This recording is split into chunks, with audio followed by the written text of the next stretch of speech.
दीर्घवृत्त यानी इलिप्स बनाने की एक और विधि को समझेंगे। यहाँ पर इस विधि में प्रतिच्छेदी रेखाओं द्वारा हम दीर्घवृत्त बनाना सीखेंगे।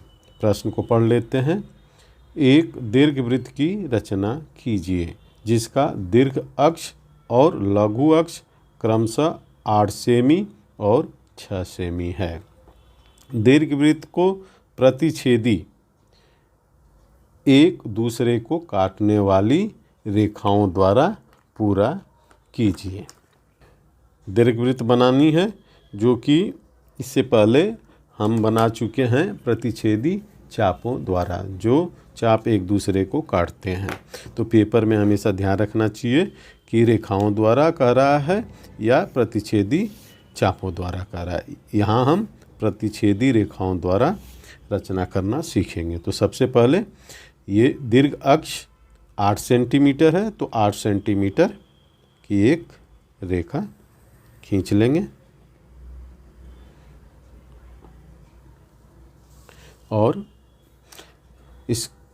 इसका नाम कुछ भी लिख सकते हैं, ABCD या क ख। तो यहाँ हम लिख देते हैं क और यहाँ लिख देते हैं ख। अब इसका चाहे तो हम आर्क से ऐसे डिवाइड करके बना सकते हैं इसके लघु अक्ष को, और यदि हम चाहें तो ये 8 सेंटीमीटर का है तो 4 सेंटीमीटर पर ऐसे एक पॉइंट बना लेंगे और इस पर हम इस चांदे की सहायता से 90 डिग्री का कोण बना लेंगे।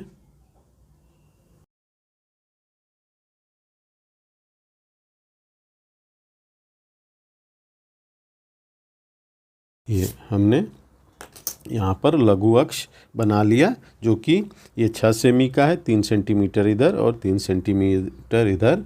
इसका नाम ग और घ लिख देंगे। अब ये दोनों अक्ष एक दूसरे को 90 डिग्री पर काटते हैं। प्रतिच्छेदी रेखाओं द्वारा इसे पूर्ण करने के लिए हमें समांतर रेखा खींचनी होगी। इसके चारों तरफ एक आयताकार बॉक्स बना लेंगे। तो आयताकार बॉक्स बनाने के लिए क ख पर हम सेट स्क्वायर को रखेंगे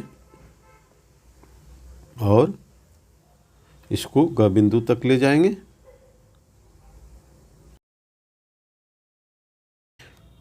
और नीचे ले आएंगे घ बिंदु से भी। अब इसी तरीके से ग घ पर भी हम रखेंगे इसको और क बिंदु तक ले जाएंगे इसे।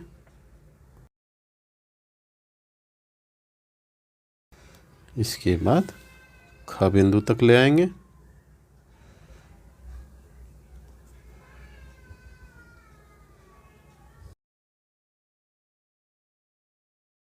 इस तरीके से एक आयत तैयार हो गया। अब इसके सेंटर का नाम लिख देते हैं प और च, छ,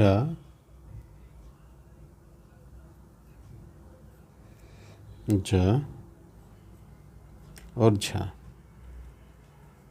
यहाँ लिख देंगे। अब इसमें क झ या क च को हम कुछ सम भागों में डिवाइड करेंगे। तो हमें जब इक्वल पार्ट में यानी सम भाग में डिवाइड करना होता है तो हम एक न्यून कोण बना लेते हैं।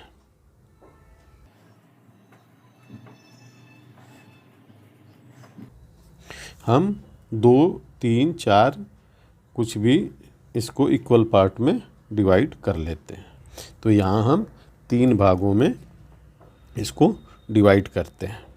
3 भाग में डिवाइड करने के लिए कोई भी एक त्रिज्या ले लेंगे और इसे 3 बार काट देंगे इस रेखा को और लिख देंगे 1 2 और 3। अब इसको च से मिला देंगे।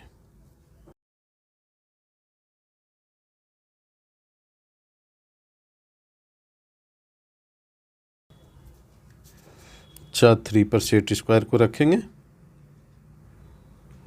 सावधानी पूर्वक रखना चाहिए, नहीं तो रेखाएं इक्वल पार्ट में नहीं डिवाइड होगी। अब 2 तक ले जाएंगे इसको और ऐसे एक लाइन खींच देंगे। इसके बाद 1 से भी एक लाइन ऐसे खींच देंगे। तो ये कचा रेखा 1 2 3 भागों में डिवाइड हो गई। अब हमें क प को भी ऐसे ही 3 सम भागों में डिवाइड करना है। तो यहाँ हम लाइन नहीं खींचेंगे, नीचे लाइन खींच लेते हैं, क्योंकि क प बराबर च घ है। तो अगर इसको हम डिवाइड कर लेते हैं तो भी हो जाएगा। अब यहाँ भी एक न्यून कोण बनाती हुई रेखा खींच लेंगे।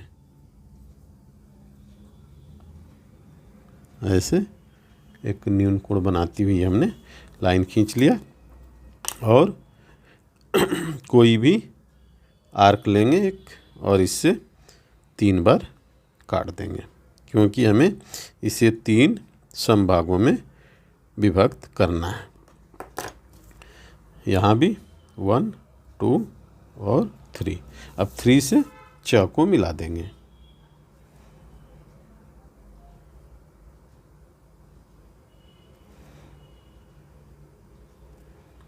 ऐसे च को हमने मिला दिया। अब च 3 के पैरेलल हमें लाइन खींचनी है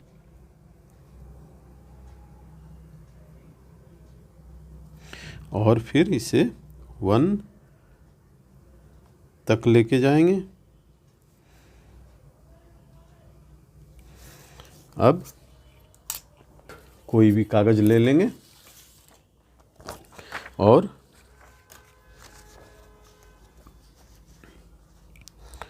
इस पर कुछ पॉइंट लगा लेंगे। ये जो हमने अभी लगाया है ऐसे,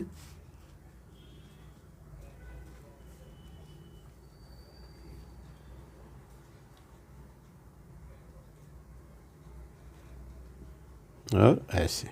अब ये यहाँ रखेंगे और यहाँ ऐसे निशान बना देंगे। इसके बाद इसको ज ख पर रखेंगे, यहाँ मिला लेंगे यहाँ और यहाँ निशान लगा देंगे। इस पुनः यहाँ भी रखेंगे ख छ पर और यहाँ निशान लगा लेंगे। अब इसकी दूरी ले लेते हैं।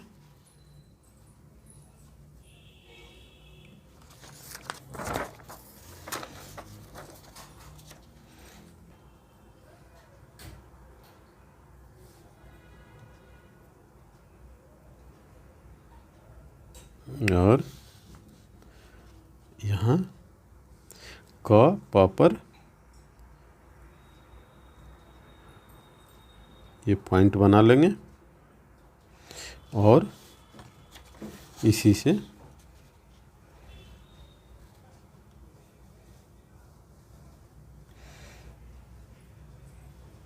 यहाँ पॉइंट बना लेंगे। अब इसका नाम लिख देंगे 1, इसका नाम लिख देंगे 1 और इसका नाम लिख देंगे 2 और इसका नाम लिख देंगे 1 और इसका नाम लिख देंगे 2।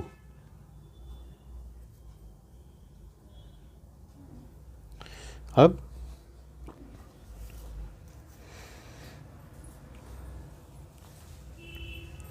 ग से 2 को मिला देंगे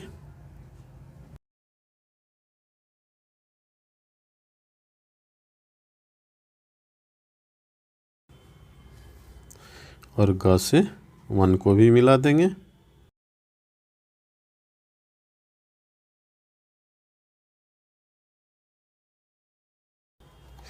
अब इधर भी मिला देते हैं।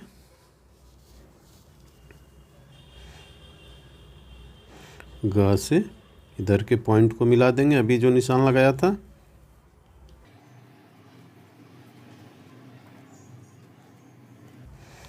और ग से इसे भी मिला देंगे।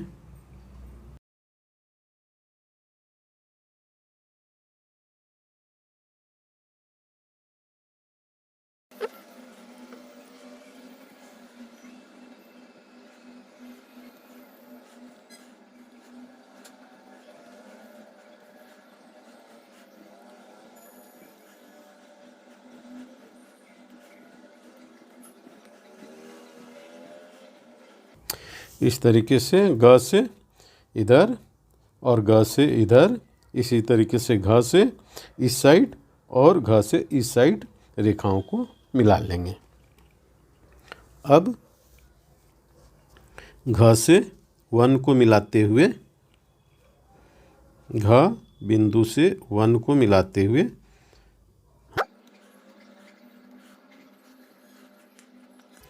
ये एक बिंदु प्राप्त हो गया। इसका नाम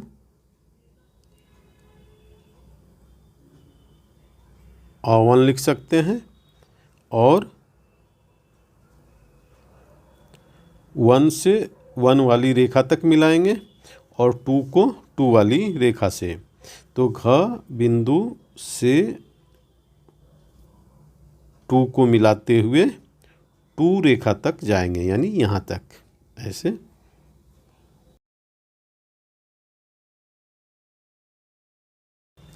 और यहाँ हम लिख सकते हैं B1। अब यही प्रक्रिया हमें इसके तीनों साइड दोहरानी है। तो अब इसको फटाफट मिला लेते हैं। घ से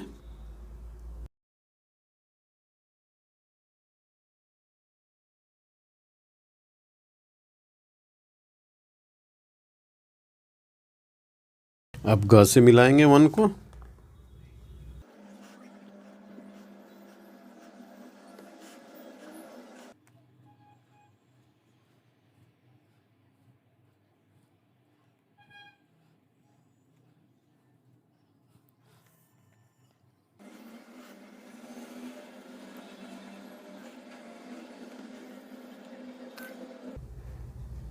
इसको यहाँ तक और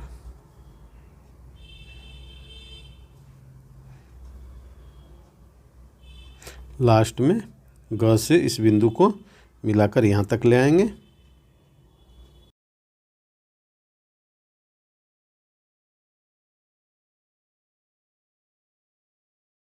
तो इस तरीके से हमारा ये प्रतिच्छेदी रेखाएं तैयार हो गई हैं। इसको A1, इसको A2,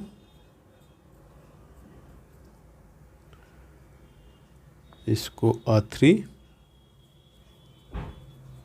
A4, ये B1 और ये हो गया B2, B3 और B4।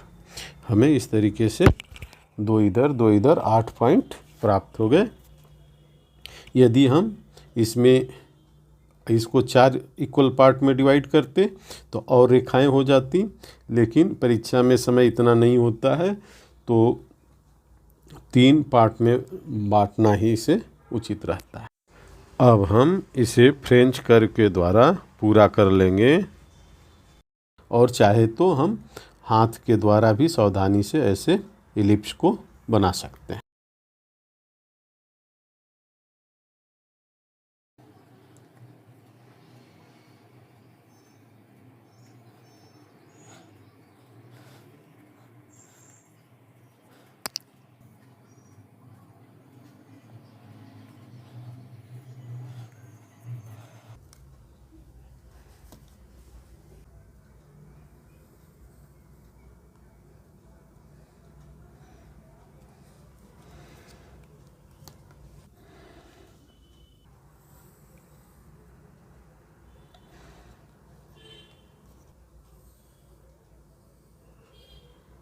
ये हल्की लाइन में ऐसे खींच लेना चाहिए एरो बना करके। यहाँ हम लिख सकते हैं इसकी कि मेजर एक्सिस कितनी है, 8 सेमी।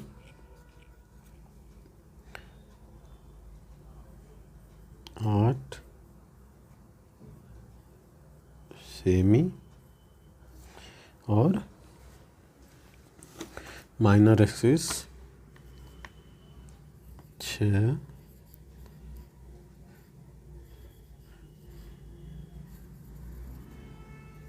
सेमी। अब इस तरीके से ये दीर्घवृत्त बनकर के तैयार हो गया है। उम्मीद है कि ये मेथड भी आपको समझ में आ गया होगा। आप अपने ड्राइंग पेज पर इसका प्रैक्टिस अवश्य करिए। परीक्षा में सावधानी पूर्वक प्रश्न को पढ़िए और जिस भी मेथड से एलिप्स बनाना हो उसी मेथड से बनाइए। अपने कार्य में स्वच्छता रखिए, अवश्य अच्छे मार्क्स से पास होंगे।